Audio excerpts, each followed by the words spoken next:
महादेवी, एक ही डाली पर खिले दो पुष्पों में से एक को स्थान मिलता है देवता के चरणों में, तो दूसरे को अर्थी पर। एक ही मेघ की गोद से निकली दो बूंदें, एक मोती बन जाती है तो दूसरी अंगारे पर गिरकर भस्म हो जाती है।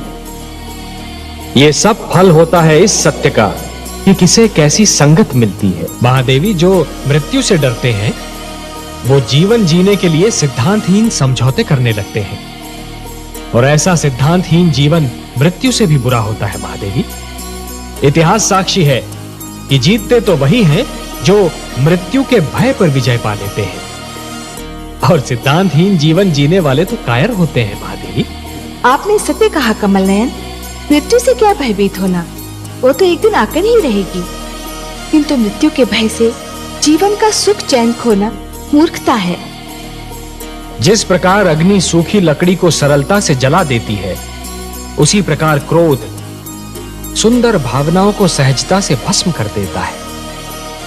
हे देवर्षि, जिस प्रकार यदि कोई व्यक्ति उधार लिए हुए धन को यदि अपनी संपत्ति मानेगा तो बहुत शीघ्र कंगाल हो जाएगा, यही तो विधि का विधान है। महादेवी, जो दूसरे को दुख देकर हंसता है, होनी उसे दुख देकर 100 बार रुलाती है। इसलिए दूसरों को दुख देने से पहले इतना अवश्य सोच लेना चाहिए कि यदि इसी दुख का वज्र अपने सिर पर गिरे तो क्या होगा। महादेवी, जिस प्रकार बिच्छू को यह ज्ञान नहीं होता कि उसका डंक केवल किसी और को नहीं स्वयं उसे भी चुभ सकता है, उसी प्रकार एक दुष्कर्मी को भी यह ज्ञान नहीं होता कि उसका दुष्कर्म स्वयं उसे भी हानि पहुंचा सकता है। सत्य कहा आपने महादेवी, सत्य कहा।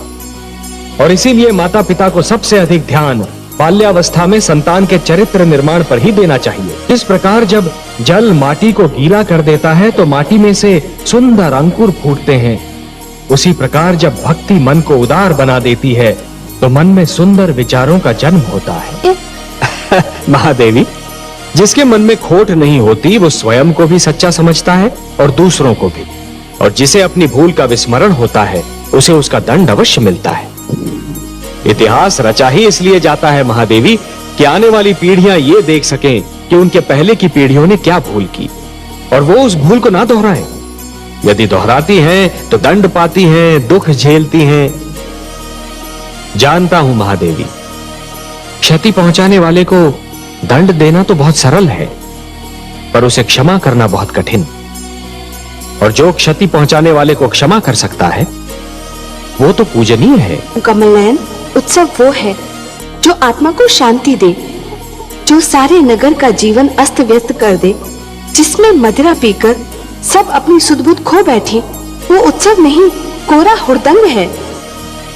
हे महादेवी, जिस प्रकार एक दीपक दूसरा दीपक जला सकता है, उसी प्रकार दूसरों के ज्ञान और अनुभवों से और दूसरों की चिंतन शक्ति से स्वयं अपना ज्ञान भी तो बढ़ाया जा सकता है। महादेवी, किसी भी व्यक्ति को तैरना तभी आ जाता है जब वो जल में गिर जाता है। आपके पुत्र प्रहलाद ने भी विकट परिस्थितियों का सामना किया, तभी उसका विवेक जागा। जिस प्रकार कुंदन बनने के लिए सोने को पहले अग्नि में तपना पड़ता है, उसी प्रकार किसी भी व्यक्ति को अपनी भीतर की क्षमताओं को जानने के लिए परीक्षा की अग्नि में तपना पड़ता है। महादेवी,